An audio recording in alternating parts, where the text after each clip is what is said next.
Welcome to Leaders of Tomorrow, India's only daily television platform for small businesses. We bring you the right information to empower you, the MSME entrepreneur. Tonight on the show, the influencer conversations. First up is with Yantra, and our second conversation tonight is with PESA.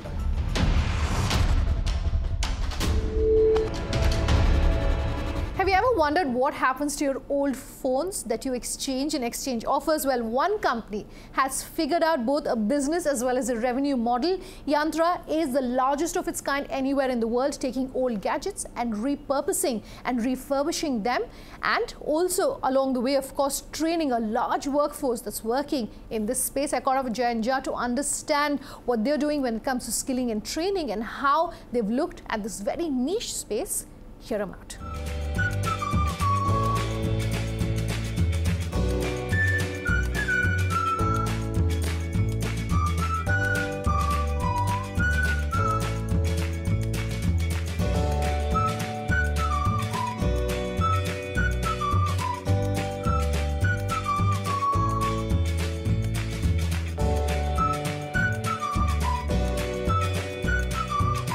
Thank you so much for speaking with us here on Leaders of Tomorrow, Jayant. You're someone who's, along with your co-founders, under 30, and this, of course, was a business that you started many years ago.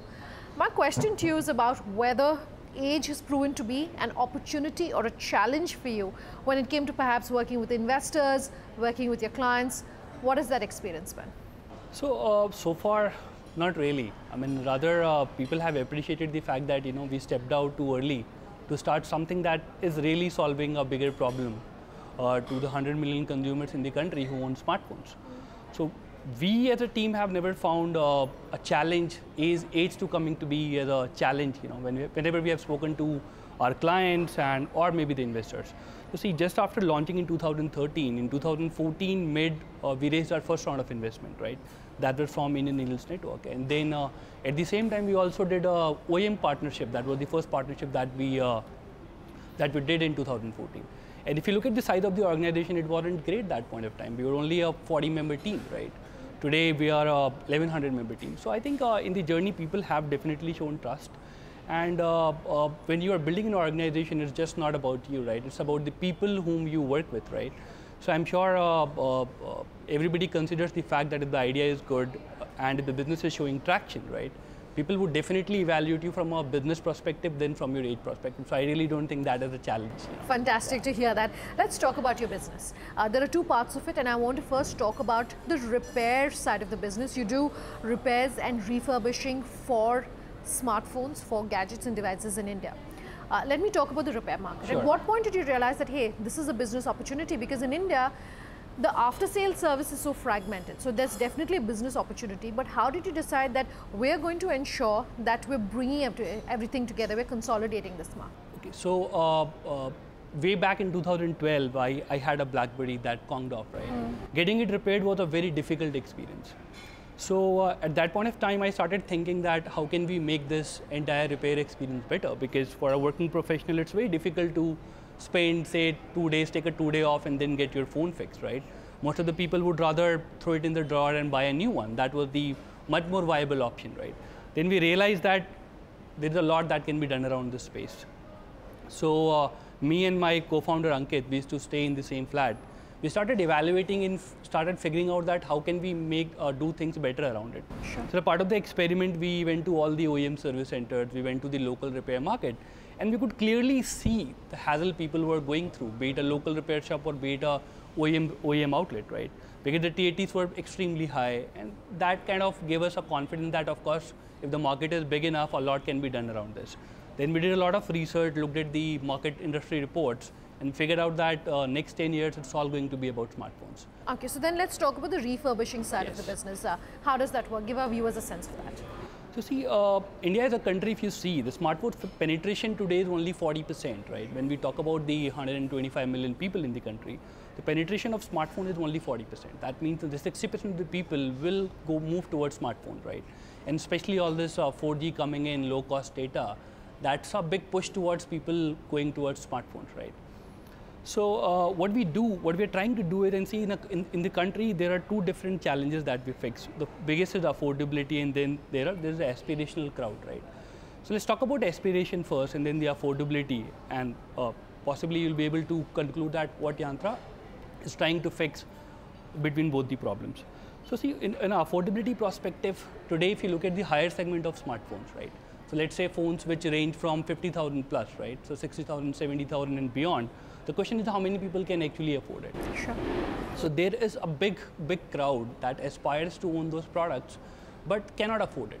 So what we as a company are trying to do is we try to bring down those products, refurbish it, bundle up financing options. Let's say if you go to yantra.com today, you can buy a refurbished phone which is subsidized, let's say, to 40% of the original cost, and still buy it at a financing option. Sure. So we make that much more easier, the transaction, we enable the transaction and make high-end products available to consumers. That's one part. The second is the affordability element, right? Think about a consumer who is using a feature phone which costs around 1,000 rupees. I mean, it's hard to believe that they'll spend 10,000 rupees on a smartphone and buy a decent phone. But the question is, if they can buy the same product in say 4,000 rupees, 5,000 rupees with a bundled financing option, it makes more sense, right? Okay. So let's say that somebody who wants to own a smartphone and has to pay 400 rupees a month or 500 rupees a month can actually still afford it. Because now smartphones are changing the way people live, right? It is much more dependability. Yep. Exactly. So necessity, right? I mean, you actually need one, right? So there is no way that you can skip it for a longer period of time. So you said something interesting about the repair business. You said it's essentially the smartphone market. And for the refurb, you are basically trying to reach this segment that may not necessarily have, say, 10,000 rupees to spend on a phone because they don't have feature-rich phones. So these are two separate markets, one would presume. One, of course, is your high-end tier 1 market, and the second is going to be tier 3, tier 4, etc. Is there anything in between that you're perhaps trying to bridge between these two markets? Do you see an overlap of these two markets? If you look at the pattern in which this actually, the consumers come to us and the nature of the customers who actually shop on our website or who have been buying our products, you would see that it's not only tier 3 and tier 4, it is also tier 2 and tier 1, right? So there's a product for everyone. The question is how much you are willing to spend on a smartphone. And can we make it affordable? So let's say that if we have to segment it, so below 5,000 rupees is the category that does very well in say tier 3 and tier 4 markets. Sure. So 5 to 7, 8,000 rupees is the category that does very well in tier 2 markets, right? Sure. And aspirational products go very well into the metros, right? Okay.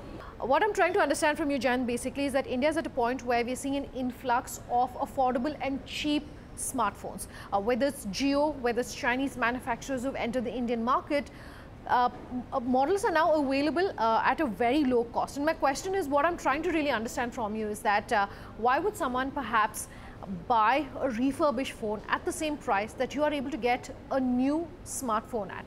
Have you ever faced that question? Has anyone ever posed that to you? And if yes, to those of our viewers who are watching our show, how do you answer that? You need to understand this, Yantra is a processing unit, right? We are not manufacturing products. If the front end but I'm price talking is, about the price points. Yes, at so the end of the day, yeah, you're competing for those price points. Correct. So let's say that, you know, if you look at the trend, let's look at a few trends, right? Let's go 2 years before. 1 GB RAM with a 8 GB internal memory was available for say 10,000 rupees. Today, a 3 GB RAM with a 64 GB is available for say 10,000 rupees.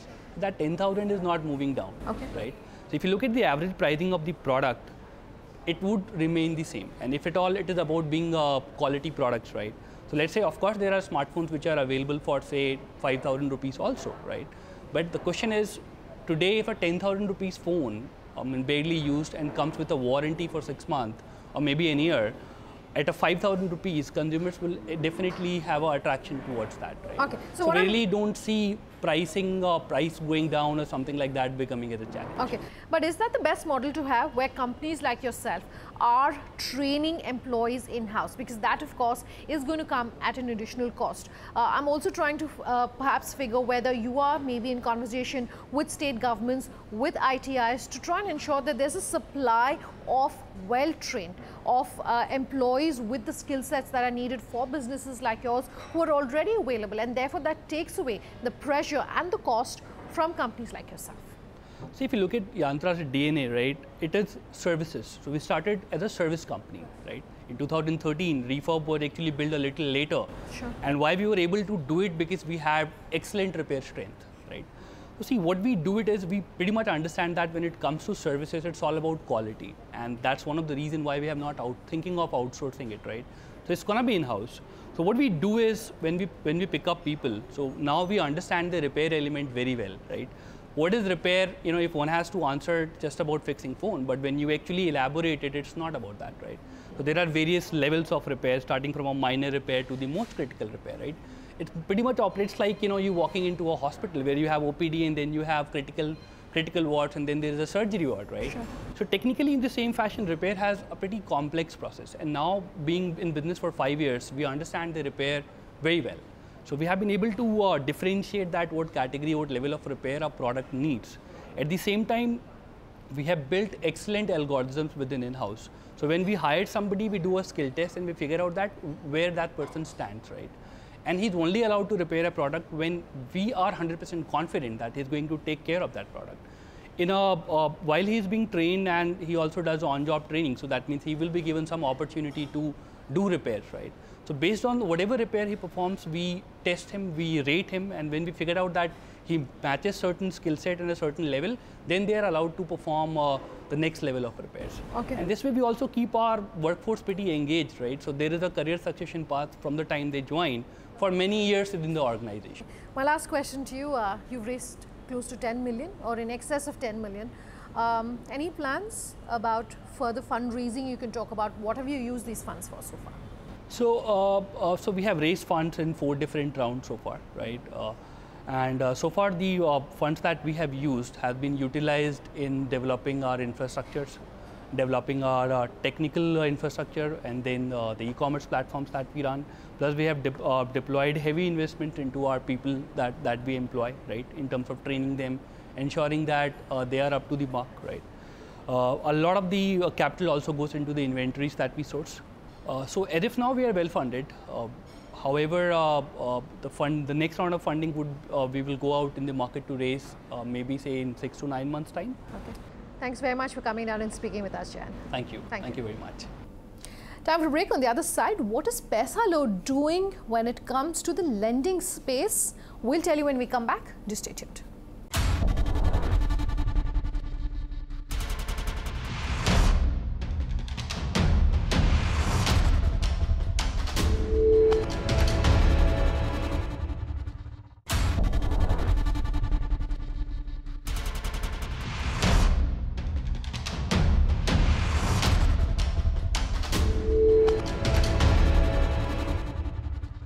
Welcome back with us here on Leaders of Tomorrow, and tonight a conversation with Paisalo that's changing the lending space.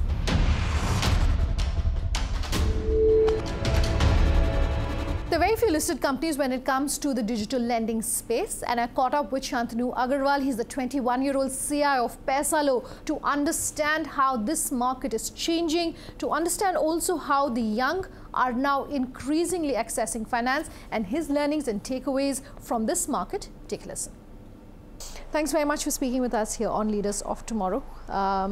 It's interesting to be able to speak with people who are entrepreneurs across the board, and at 21, at someone who's so young and also the face of the business.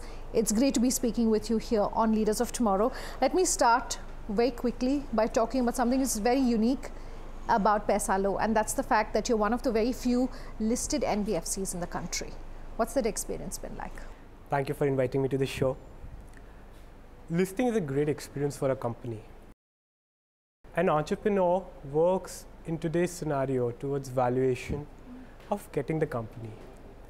The markets are a ruthless force. If you want to prove your net worth, what the entrepreneur is worth, that is when you go to the markets. Okay. The markets understand what the company is. The markets work in a way to provide you great resource, access. They provide you transparency in your business. They provide you and get you the society's trust, which is great for us. That is why as an NBFC, which has been listed for the past 26 years and holding in trust of the wealth, we have provided a great return to our stakeholders. Okay. We don't see too many companies which are in the space that you're in, which are of the size that you are listing. We've done several conversations and interviews, including with the market regulator, to understand why we don't see more businesses listing which are of your size? Why is that in your experience? I feel it depends from the business to business. Our company got listed in '92 with a market capitalization of 3 crores. At present, it stands upwards of 1200 crores. And if you account in the last 10 years, we have proved ourselves from 2008 till 2018 by providing a compounded annual growth rate of 38.22% to our stakeholders. That is great. And up till very recently, when capital gains for a certain degree were exempted, even better. Sure, sure. A lot of companies might not want to access capital markets because of whatever resistance or repulsiveness they might have towards it. But capital markets are the most open source of capital generation for a company. It ensures that the company grows and grows and grows. You could see this in our company because of a motto, which is Artha Samaja Sannyasa. Wealth is property of the society, held in trust. Okay. So the benefit, of course, of being listed is that you can look at that as your primary source of funding for the business, right? To a certain degree, we can. Yeah. Other benefits are obviously also there, which is the banks have an easier time giving us loans for our consortium lending because everything is available. 27 years of data is available of Paisalo Digital Limited. Everybody believes a lot more in us, but it also puts a certain level of responsibility. Absolutely. Yeah. So what's the downside then of possibly being listed? Use this platform to talk to our viewers to say that we are listed. Yeah. These perhaps are some of the challenges that we've faced, and this is what you should keep in mind. Is what I see is that if you don't do your listing properly, you will never be able to achieve your capital goals. Because listing is like building a foundation or a connection with the stakeholders. It is not limited to just doing a massive advertisement campaign, doing the IPO, taking the price up and jacking up profits. It's about building a long-term relationship with the stakeholders so that they stay invested into the company. And that is where I see a lot of companies might fall because of whatever reasons. They might not dwell into it, or they might have a different purpose to it. So the only downside is that if you go into listing, go for a long-term perspective. Sure. Go with a good resource. Go with a good mind, with an honest mind. Okay. Right. Okay. So that's as far as listing and being listed is concerned. Let's talk about something that's top of mind now, as far as everyone's concerned, and that's EKYC. The government, of course, has been going out, all hog, talking about EKYC and about verifying essentially of accounts. Reports are suggesting that none of the mobile wallets, for instance, have seen a dip when it comes to registration of customers. The impact has been very minimal. Yeah. Your comments on that? Have you basically seen any impact? We have not seen any dip. We started our EKYC ventures and e-signing ventures back in January of 2016. At Paisalo, we have signed digitally, biometrically authentic by Aadhaar upwards of 2.5 lakh customer loan agreements. Sure. On the Paisalo app, from January 24th up till now, we have had 6,124 processed applications. We are getting applications every day. Everybody is complying with EKYC. We have not seen a dip, and we see a lot more potential in that space. Okay. You were speaking about the app. Yeah. The app essentially also comes as a boon, if I can call it that, for MSME, small businesses, those in the unorganized sector, those who are unbanked. Just talk very quickly about the app, talk very quickly about some of its features and how you're ensuring that those who previously perhaps didn't have access to getting easy finance now have the option to do so. The Paisalo app is available. It is available on the Google Play Store, which is the Android store, which is readily available in the market. It is aware, it understands that the tea stall owner, the pakoda shop owner, the sandwich shop owner or a stall owner cannot afford to go to the bank on a regular basis for KYC, for signing, getting a sanction letter. So the app is aware of your needs. It understands that you need something where you are approached for the loan. The Paisalo app in itself is a bank branch for loaning, and it is affordable. It is affordable. It is more affordable than any unregulated player in the market. It tells you that you don't have to no longer borrow from Sahukars who are charging upwards of 50% per annum. Sure. It understands that.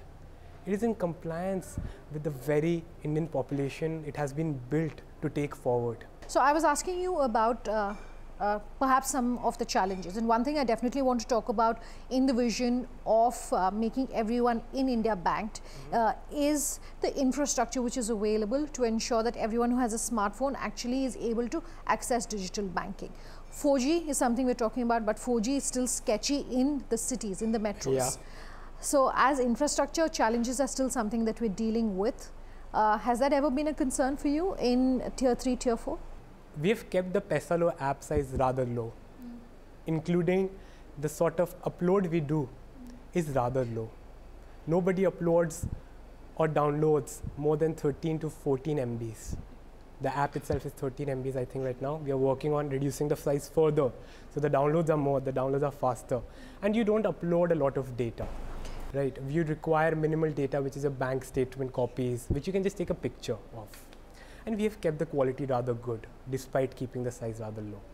So 4G, with implementation of Geo, phones coming available, the sector getting digitally enhanced, getting smartphones, and generating honorable sources of employment, is getting to it. It is working towards it, which has not been a big trouble for us. And even if it is a trouble for us, we have a customer support center which works 12 hours a day. If you don't want to call on the toll-free line, you can just send a SMS. You can just call a missed call. Our customer representative is with you for 40 hours and guides you through the entire process. Okay. My last question to you, and this is something that I started the conversation with. Yeah. At 21, what perhaps has been the upside as well as maybe the downside of being so young? Being so young has a lot of advantages and disadvantages, obviously, like you said. One major advantage of being young is I have a lot of time to rectify my mistakes, even though I don't want to commit them. And I have been handheld by my father through this journey. I've used his experience of more than 27 years in the NBFC space to do what is right and to continue driving it. Sure. You know, people want a shortcut to success, but from what I have learned, is that success about endurance. Success is about endurance. You don't think of getting things done, you get them done. Sure. So you've definitely had the best teachers to learn from, you're saying, and that has been a benefit for you, Shantanu. Thank you very much for coming here on Leaders of Tomorrow and speaking with us. Thanks. That's our show tonight. If you have any feedback for us or you want to be featured here on the show like Yantra or Paisalo, here's how you get in touch. leadersoftomorrow@timesgroup.com is our email ID. You can also get in touch with us on Twitter. Sunanda_J is my personal Twitter handle. LOT_ET now is our official Twitter handle. You can also reach us on our Facebook page, Leaders of Tomorrow on ET Now. Thanks for watching. Have a good night.